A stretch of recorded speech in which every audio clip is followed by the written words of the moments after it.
كده احنا خلعناه. اخترناه لما يعناه بس حكمنا بالإكراه. اخترناه لما يعناه.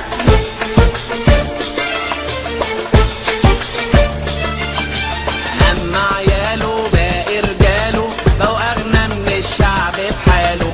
اما عياله باقي رجاله بقوا اغنى من الشعب بحاله. واللي يعارض كان يتاخد عالسجن واسمه بينساه. علشان كده احنا خلعناه.